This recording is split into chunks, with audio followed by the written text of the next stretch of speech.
여호야김 치세의 초기에 느부갓네살이 최초로 예루살렘을 포위하고 다니엘과 그의 동료들을 바벨론 궁에서 섬기도록 하기 위하여 특별히 뽑은 다른 사람들과 같이 사로잡아 갔다. 그때의 이 히브리 노예들의 신앙은 극도로 시험을 받았다. 그러나 하나님의 약속을 신뢰하기를 배운 사람들은 저희가 이방 나라에 체류하는 동안 겪을 수밖에 없었던 모든 경험을 위해 이 허락들이 충분함을 발견하였고 성경 말씀이 그들에게 안내자요 의지할 말씀임이 판명되었다.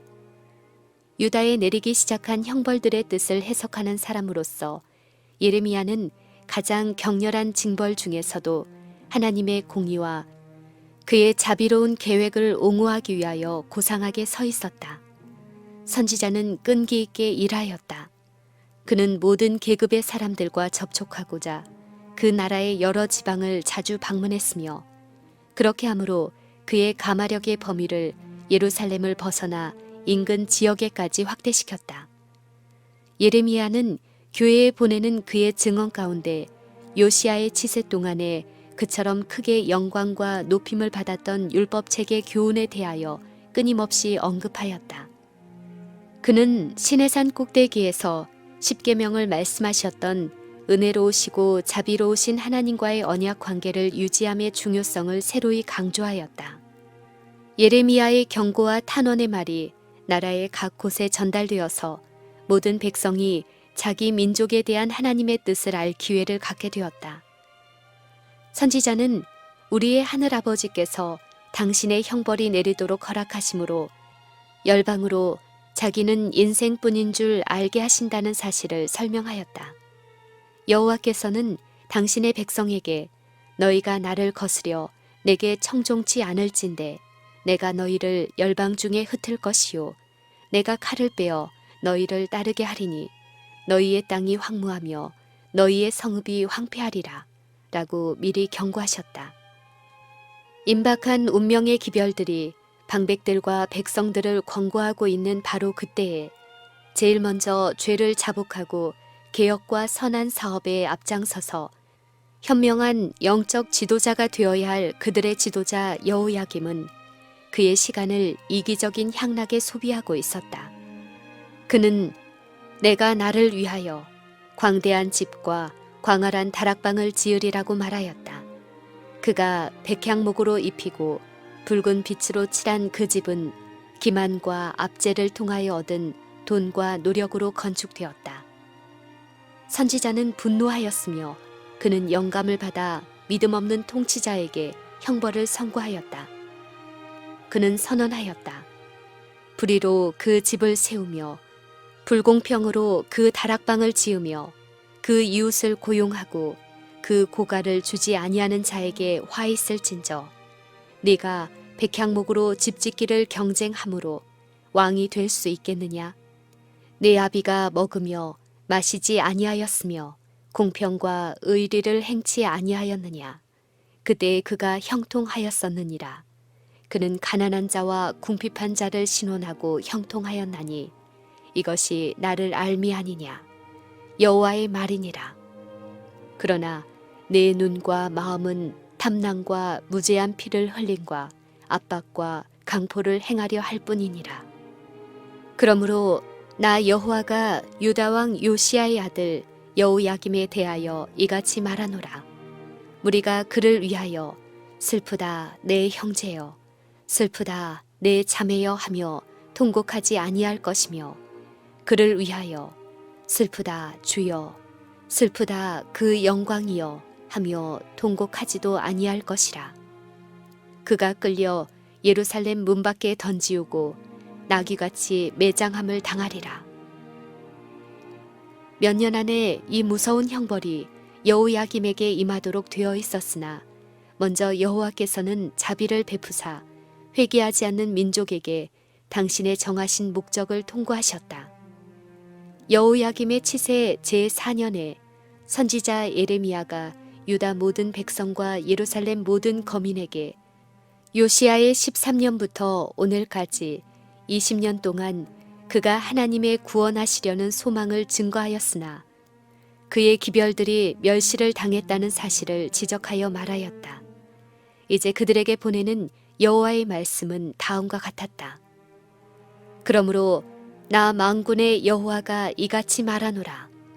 너희가 내 말을 듣지 아니하였은즉 보라, 내가 보내어 북방 모든 족속과 내 종 바벨론 왕 느부갓네살을 불러다가 이 땅과 그 거민과 사방 나라를 쳐서 진멸하여 그들로 놀램과 치솟거리가 되게 하며 땅으로 영영한 황무지가 되게 할 것이라. 내가 그들 중에서 기뻐하는 소리와 즐거워하는 소리와 신랑의 소리와 신부의 소리와 맷돌 소리와 등불빛이 끊쳐지게 하리니 이 온 땅이 황폐하여 놀램이 될 것이며 이 나라들은 70년 동안 바벨론 왕을 섬기리라. 운명의 선고가 분명하게 선언되었음에도 불구하고 그 말을 들은 군중들은 그 무서운 뜻을 거의 이해할 수 없었다. 그들에게 깊은 인상을 갖게 하고자 여호와께서는 말씀의 뜻을 설명하시고자 하셨다. 여호와께서는 민족의 운명을 하나님의 진노의 포도주가 넘친 잔을 마시는 데 비유하도록 예레미야에게 명하셨다. 이 재난의 잔을 먼저 마셔야 할 사람들은 예루살렘과 유다 성읍들과 그 왕들이었다. 다른 사람들, 곧 애굽왕 바로와 그의 신하들과 그의 방백들과 그의 모든 백성과 세상의 많은 민족들이 마침내 하나님의 목적이 성취될 때까지 동일한 잔을 마실 것이었다. 임박한 형벌의 성질을 좀 더 자세히 설명하기 위하여 선지자는 백성의 어른들과 제사장의 어른 몇 사람을 데리고 흰놈의 아들의 골짜기로 가서 거기서 유다의 배도를 회고한 후에 토기장이의 오지병을 깨뜨리고 그가 섬기는 여호와를 대신하여 한 번 깨뜨리면 다시 완전하게 할 수 없나니 이와 같이 내가 이 백성과 이 성을 파하리라고 선언하라는 명령을 받았다. 선지자는 그가 명을 받은 대로 행하였다. 그 후에 성읍으로 돌아와 성전 마당에 서서 모든 백성이 듣는 가운데 만군의 여호와 이스라엘의 하나님이 말씀하시되 보라, 내가 이 성에 대하여 선언한 모든 재앙을 이 성과 그 모든 촌락에 내리리니 이는 그 목을 곧게 하여 내 말을 듣지 아니함이니라 라고 선언하였다. 선지자의 말이 자복과 회개로 이끄는 대신 고위층들의 분노를 일으켰고 그 결과로 예레미야는 자유를 박탈당하였다. 투옥되어 수갑이 채워졌음에도 불구하고 선지자는 계속 곁에 서 있는 사람들에게 하늘의 기별을 말하였다. 박해로서도 그의 음성을 침묵시킬 수 없었다. 그는 이렇게 선언하였다. 마음속에 있는 진리의 말씀으로 말미암아 나의 중심이 불붙는 것 같아서 골수에 사무치니 답답하여 견딜 수 없나이다. 여호와께서 예레미야에게 그의 동정어린 마음이 구원을 계속 열망하는 자들에게 주기를 바라는 기별들을 기록하라고 명하신 것은 바로 이때였다. 여호와께서는 당신의 종에게 너는 두루마리 책을 취하여 내가 내게 말하던 날, 곧 요시야의 날부터 오늘까지 이스라엘과 유다와 열방에 대하여 나의 내게 이른 모든 말을 그것에 기록하라. 유다 족속이 내가 그들에게 내리려 한 모든 재앙을 듣고 각기 악한 길에서 돌이킬 듯 하니라. 그리하면 내가 그 악과 죄를 사하리라고 명하셨다. 예레미야는 그 명령에 순종하여 충실한 친구인 그의 조력자 서기관 바록을 불러 여호와께서 그에게 이르신 모든 말씀을 받아 쓰게 하였다. 이것은 양피지 두루마리에 조심스럽게 기록되었고 죄에 대한 엄숙한 책망과 계속적인 배도의 분명한 결과에 대한 경고와 모든 죄악을 버리라는 열렬한 호소로 구성되었다. 기록이 완성되었을 때에 아직 죄수로 있던 예레미야는 바룩을 보내어 유다 왕 요시야의 아들 여호야김의 5년 9월에 국가적인 금시기를 당하여 성전에 모여있던 군중들에게 그 두루마리를 읽게 하였다. 선지자는 그들이 여호와 앞에 기도를 드리며 각기 악한 길을 떠날 듯하니라. 여호와께서 이 백성에 대하여 선포하신 노와 분이 크니라고 말하였다. 바룩은 순종하여 유다 모든 백성들 앞에서 그 두루마리를 읽었다. 그 후에 서기관은 방백들 앞에 소환되어 그들에게 그 말씀을 읽어주게 되었다. 그들은 큰 흥미를 가지고 들었고 저희가 들은 바 모든 것을 왕에게 전달하기로 약속하였으나 서기관에게는 숨도록 권하였다. 그 이유는 왕이 증언의 말씀을 거절하고 그 기별을 준비하고 전달한 사람을 죽이려고 찾을 것을 두려워하였기 때문이었다.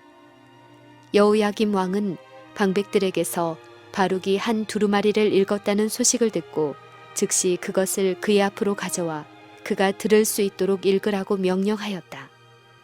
왕의 시종 중에 여우디라는 사람이 그 두루마리를 가져다가 견책과 경고의 말씀을 읽기 시작하였다. 때는 겨울이었으므로 왕과 그의 강요들과 유다 방백들은 불피운 화롯가에 모여 있었다. 겨우 조금 읽었을 때에 왕은 자신과 그의 백성들을 위협하고 있는 위험을 보고 떠는 대신에 도리어 그 두루마리를 잡고 격분하여 소도로 그것을 연하여 베어 화롯불에 던져서 온 두루마리를 태웠다. 왕도 그 방백들도 두려워하거나 그 옷을 찢지 아니하였다. 어떤 방백들이 왕께 두루마리를 사르지 말기를 강구하여도 왕이 듣지 아니하였다. 두루마리의 기록을 소멸한 악한 왕의 분노는 예레미야와 바룩에게로 향하여 당장 그들을 잡아오도록 사람들을 보내었으나 여호와께서 그들을 숨기셨다. 성전의 예배자들과 방백들과 왕의 주의를 두루마리에 기록되어 있는 영감적인 훈계에 집중시킴으로써 하나님께서는 은혜롭게도 그들의 행복을 위하여 경고하시고자 하셨다. 하나님께서 말씀하셨다.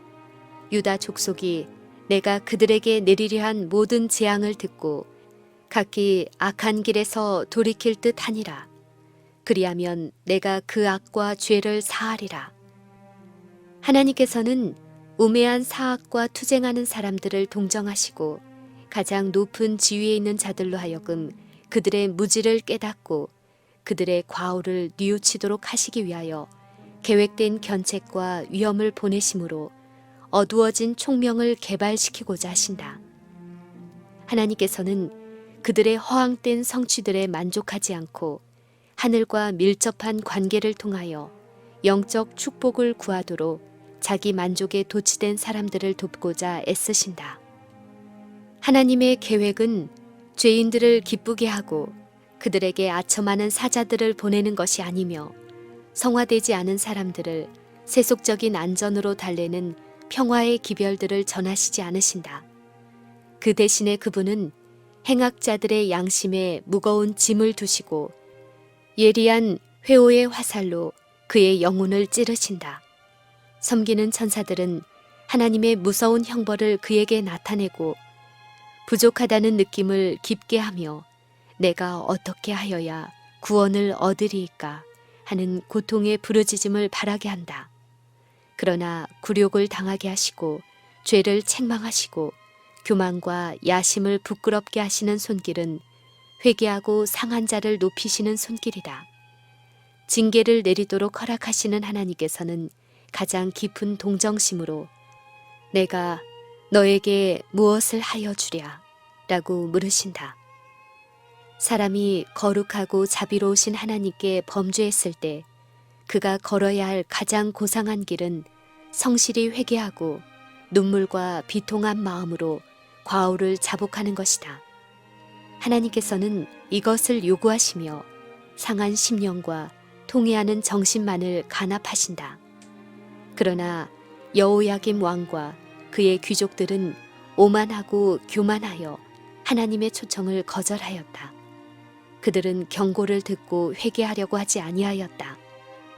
그들에게 제공된 은혜의 기회는 거룩한 두루마리가 타는 때에 끝났다.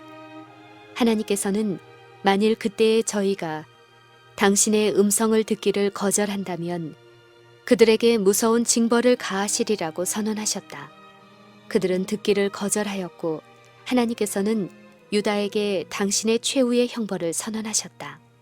거만스럽게 자신을 높여 전능하신 분을 대적한 자에게 특별한 진노를 내리실 것이었다. 그러므로 나 여호와가 유다 왕 여호야김에 대하여 이같이 말하노라. 그에게 다윗의 위에 앉을 자가 없게 될 것이요 그 시체는 버림을 입어서 낮에는 더위 밤에는 추위를 당하리라. 또 내가 그와 그 자손과 신하들을 그들의 죄악을 인하여 벌할 것이라. 내가 일찍 그들과 예루살렘 거민과 유다 사람에게 선포하였으나 그들이 듣지 아니한 그 모든 재앙을 내리리라. 두루마리를 불태움으로 문제가 끝난 것은 아니었다. 기록된 말씀들은 그 속에 내포된 견책과 경고와 하나님께서 배도한 이스라엘에게 선고하신 절박한 형벌보다는 더욱 쉽게 처리되었다. 그러나 기록된 두루마리는 재판되었다. 여호와께서 당신의 종에게 너는 다시 다른 두루마리를 가지고 유다 왕 여호야김의 불살은 첫 두루마리의 모든 말을 기록하라고 명하셨다. 유다와 예루살렘에 관한 예언의 기록은 제로 변하였으나 그 말씀은 불붙는 것 같이 여전히 예레미야의 심중에 살아있었고 선지자는 인간의 분노가 기꺼이 없이 하고자 한 그것을 재판하도록 허락을 받았다. 예레미야가 다른 두루마리를 취하여 바룩에게 주니 그가 유다 왕 여호야김의 불살은 책의 모든 말을 예레미야의 구전대로 기록하고 그 외에도 그 같은 말을 많이 더하였다. 인간의 분노가 하나님의 선지자의 입을 막으려고 노력하였다. 그러나 여호야김이 여호와의 종의 가마를 막는 데 사용한 바로 그 방법이 더욱더 하나님의 요구를 밝힐 기회를 주었다. 예레미야를 핍박하고 투옥했던 정신, 곧 견책에 반대하는 정신은 오늘날에도 존재한다. 많은 사람들은 되풀이에서 주어지는 경고를 듣기 싫어하고 오히려 그들의 허영심을 칭찬하고 그들의 행동을 너그럽게 보는 거짓 교사들에게 듣기를 좋아한다.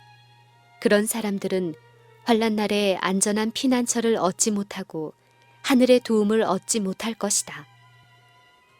하나님의 택하심을 받은 종들은 비난과 무시와 허위 진술을 통하여 그들에게 이르러 온 시련과 고통에 용기와 인내를 가지고 직면하여야 한다. 그들은 항상 옛 선지자들과 인류의 구주와 그의 사도들이 말씀을 인하여 학대와 핍박을 참았다는 것을 기억하고 하나님께서 그들에게 맡겨주신 사업을 계속 충실히 수행하여야 할 것이다. 여호야김이 예레미야의 권고를 듣고 느부갓네살의 목전에서 은총을 입어 큰 슬픔을 막는 것이 하나님의 목적이었다. 만일 젊은 왕이 바벨론의 통치자에게 충성을 맹세하고 그의 약속에 변함없이 충실하였다면 그는 이방인의 존경을 받았을 것이며 이 일은 영혼들을 개종시키기 위한 귀중한 기회가 되었을 것이다. 그에게 약속된 귀한 특권을 조소하면서 유다 왕은 고집스럽게도 자신이 택한 길을 따라갔다. 그는 바벨론 통치자를 존경하겠다던 자기의 말을 어기고 반역하였다. 이 일은 그와 그의 나라를 어려운 궁지에 몰아넣었다. 갈대아의 부대와 아람의 부대와 모압의 부대와 암몬 자손의 부대가 쳐들어왔으며 그는 이 약탈자들이 그의 나라를 침략하는 것을 막을 힘이 없었다. 몇 년이 못 가서 그는 하늘로부터 거절을 당하고 그의 백성에게서 미움을 받고 그에게 준 신임을 배반함으로 바벨론 통치자들에게서 멸시를 당하여 지옥 가운데서 그의 비참한 치세를 마쳤다. 이 모든 것은 임명하신 사자를 통하여 나타내 보여주신 그의 목적에서 떠난 그의 치명적인 과오의 결과였다. 여호야김의 아들 여호야키는 제위 3개월 20일 동안만 왕위에 있었다. 유다 왕의 반역으로 인하여 비온의 성읍은 또다시 갈대아 군대에게 포위되었고 마침내 그들에게 항복하고 말았다. 이때 느부갓네살은 여호야긴을 바벨론으로 사로잡아가고 왕의 모친과 왕의 아내들과 내시와 나라의 권세 있는 자 수천 명을 공장과 대장장이 일천과 함께 사로잡아갔다. 이들과 함께 바벨론 왕은 내 여호와의 전에 모든 보물과 왕궁 보물을 가지고 갔다. 유다 나라는 권세가 꺾이고 인재와 재물의 힘을 다 빼앗겼음에도 불구하고 여전히 독립국가로 존속하도록 허락되었다. 느부갓네살은 요시야의 작은 아들 마따니아를 그 지배자로 세우고 그 이름을 시드기야라고 고쳤다.